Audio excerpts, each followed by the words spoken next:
नमस्कार मित्रों, इंदिरा गांधी भारतीय इतिहास की वो राजनेता जिसके बिना भारतीय राजनीतिक ऐसी लगती है जैसे कि बिना पानी के नदी। वो राजनेता जिसने भारत की राजनीति को ही बदल कर रख दिया, और वो राजनेता जिसे भारत की आयरन लेडी कहा जाता है। वह राजनेता जिसने भारत का इतिहास लिखा, जिसके कुछ अध्याय सिया काले हैं तो कुछ सुनहरे। शायद इसीलिए अब तक उनकी ज़िंदगी के बहुत से ऐसे पहलू हैं जिसे दुनिया से छुपाया गया है और जिन्हें लेकर आज तक सवाल उठते हैं। कैसे नेहरू की बेटी गांधी बन गई और कैसे एक पुरुष प्रधान देश पर एक महिला ने अपनी हुकूमत चलाई और कैसे इमरजेंसी जैसे काले फैसले के बाद भी चुनाव जीत गई। तो आइए मित्रों, जानते हैं इनके बारे में। इंदिरा का जन्म 19 नवंबर 1917 को इलाहाबाद में हुआ था। इनके बचपन का नाम इंदिरा प्रियदर्शनी नेहरू था और बाद में इन्हें इंदिरा गांधी के नाम से जाना गया। इनके पिता का नाम पंडित जवाहरलाल नेहरू और माता का नाम कमला नेहरू था। इंदिरा गांधी के पिता भारत के पहले प्रधानमंत्री थे, इसलिए इनके घर में राजनीतिक माहौल था और इसीलिए इंदिरा गांधी में भी बचपन से ही राजनीति में काफ़ी दिलचस्पी थी। इंदिरा गांधी को बचपन से ही राजनेता बनने का शौक था, इसीलिए वह छोटी सी उम्र में ही घर में स्टूल पर खड़े होकर भाषण दिया करती थी और अपने घर वालों से तालियां भी खूब बजवाती थीं। जहां बचपन में बच्चों को खिलौनों से प्यारा कुछ भी नहीं होता है, वहीं पर इंदिरा महज 5 साल की थी तब महात्मा गांधी जी ने स्वदेशी आंदोलन के दौरान पूरे देश में अंग्रेजों के खिलाफ चलाया था। तब महज 5 साल की इंदिरा ने उन्हें भी समर्थन देते हुए अपनी प्यारी गुड़िया को जला दिया था। जब इंदिरा 12 साल की थी तब 60,000 युवा क्रांतिकारी की वानर सेना को आज़ादी के आंदोलन के लिए लीड किया था। उन्होंने अपने इस सेना का नाम वानर सेना रखा था और उन्होंने अपनी इस वानर सेना के साथ मिलकर झंडे बनाए थे और क्रांतिकारियों के संदेश को पूरे देश में पहुंचाए और प्रदर्शनों के बारे में लोगों को बताया भी। उस वक्त यह एक जोखिम भरा काम था, लेकिन इंदिरा गांधी स्वतंत्रता आंदोलन में भाग लेकर बहुत खुशी थी। इंदिरा नेहरू के पिता जवाहरलाल नेहरू देश के सबसे बड़े नेता थे। इस वजह से वो अपने घर पर ज़्यादा ध्यान नहीं दे पाते थे और उनकी माता का स्वास्थ्य भी ठीक नहीं रहता था, जिसकी वजह से इंदिरा की शिक्षा घर पर हुई थी। और इसके बाद इंदिरा को रविंद्रनाथ टैगोर द्वारा स्थापित शांति निकेतन के विश्व भारती में पढ़ने के लिए भेजा गया। रविंद्रनाथ टैगोर जी ने ही इंदिरा को प्रियदर्शनी नाम दिया था और यहीं से ही इनका नाम इंदिरा प्रियदर्शनी नेहरू हो गया था। और इसके बाद वो इंग्लैंड चली गईं और वो ऑक्सफोर्ड के एंट्रेंस एग्ज़ाम में बैठीं, लेकिन वो इसे क्लियर नहीं कर पाईं। प्रिंसटन बैडमिंटन स्कूल में कुछ महीने बिताने के बाद वो 1937 में परीक्षा में सफल होने के बाद उन्होंने सैमुअल कॉलेज ऑक्सफोर्ड में एडमिशन लिया और वहाँ पर इसके दौरान इनकी मुलाकात फिरोज गांधी से होती है, जिन्हें इलाहाबाद से ही जानती थी।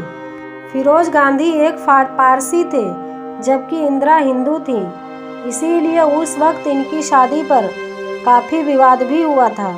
फिर अंत में महात्मा गांधी जी सामने आए और इनकी शादी को समर्थन दिया और फिर 16 मार्च 1942 को इलाहाबाद में इनकी शादी फिरोज गांधी से हो जाती है। इंदिरा के पति फिरोज जहांगीर गांधी थे, बाद में फिरोज गांधी बन गए और फिर शादी के बाद इंदिरा नेहरू से गांधी बन गई। इंदिरा गांधी भारत की एक ऐसी प्रधानमंत्री थी जिसने पाकिस्तान को ऐसा दर्द दिया कि जिससे वो कभी नहीं भुला सकता था। पाकिस्तान को इतना बड़ा झटका आज तक किसी भी प्रधानमंत्री ने नहीं दिया है।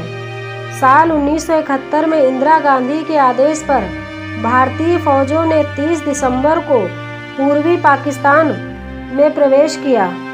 फिर वो नया बांग्लादेश बना करके ही लौटे। इंदिरा गांधी ने जब ये काम किया तो अमेरिका का बहुत बड़ा दबाव था कि भारत किसी भी हालत में पूर्वी पाकिस्तान में कार्यवाही नहीं करेगा।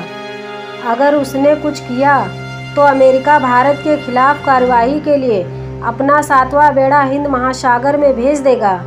लेकिन इंदिरा गांधी जी इस धमकी के बाद भी नहीं डरी। नवंबर 1971 में इंदिरा गांधी जब अमेरिका गई थीं, वहां अमेरिका के राष्ट्रपति ने ऐसा कुछ भी नहीं करने को कहा था, लेकिन भारत लौटते ही उन्होंने भारतीय फौज को पूर्वी पाकिस्तान के कार्यवाही शुरू करने का आदेश दिया। हालांकि निक्सन को यह अंदाज़ा हो गया था कि भारत उसकी चेतावनी के बाद भी नहीं मानेगा, इसीलिए उन्होंने चीन से संपर्क किया था कि वो भारत को रोके, फिर भी चीन तैयार नहीं हुआ। बौखलाए निक्सन ने इंदिरा गांधी पर संघर्ष विराम का दबाव डाला। तब उन्होंने 2 टूक जवाब दिया था। इंदिरा गांधी का जब भी नाम आता है तो इमरजेंसी का जिक्र हम सबके जहन में सबसे पहले आता है। 26 जून 1975 को आपातकाल लागू करने की घोषणा कर दी गई थी। इसकी वजह 1971 में हुआ लोकसभा चुनाव था, जिसमें इंदिरा गांधी ने अपने प्रतिद्वंदी राजनारायण को पराजित किया था। चुनाव परिणाम आने के 4 साल बाद राजनारायण ने हाईकोर्ट में चुनाव परिणाम को चुनौती दी और 12 जून 1975 को इलाहाबाद उच्च न्यायालय के न्यायाधीश जगमोहन मिश्रा ने इंदिरा गांधी का चुनाव निरस्त कर उन पर 6 साल तक चुनाव न लड़ने का प्रतिबंध लगा दिया और राजनारायण को चुनाव में विजय घोषित कर दिया। इसके बावजूद भी इंदिरा गांधी जी ने इस्तीफा देने से इनकार कर दिया और 26 जून को देश भर में इमरजेंसी घोषित कर आपातकाल के दौरान सत्ताधारी कांग्रेस ने आम आदमी की भावना को कुचलने की कोशिश की। 30 अक्टूबर 1984 में इंदिरा गांधी ने अपनी मौत के एक दिन पहले उड़ीसा में अपने एक भाषण में कहा था कि मैं आज जिंदा हूँ, शायद कल ना रहूँ, लेकिन मैं अपनी आखिरी सांस तक देश की सेवा करूँगी और जब मैं मरूँगी तो मैं कह सकूँगी कि मेरे खून की एक एक बूंद ने देश को मजबूत किया है। इस भाषण के अगले ही दिन उनकी हत्या कर दी गई थी। इंदिरा गांधी को उनके ही बॉडीगार्ड ने गोली मारी थी। इंदिरा गांधी पर कुल 31 गोलियां दागी गई थीं, जिसमें से उन्हें 30 गोलियां लगी थीं।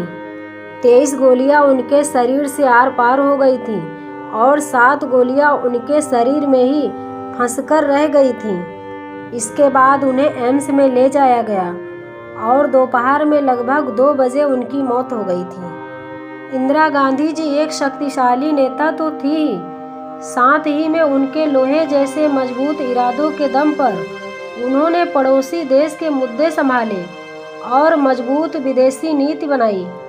इंदिरा गांधी जी के मजबूत इरादों के आधार पर ही पश्चिमी मीडिया ने उन्हें आयरन लेडी का दर्जा भी दिया था। मित्रों, ये हमारी वीडियो आप लोगों को कैसी लगी कमेंट कीजिएगा और हमारे चैनल को लाइक और सब्सक्राइब कीजिएगा। धन्यवाद।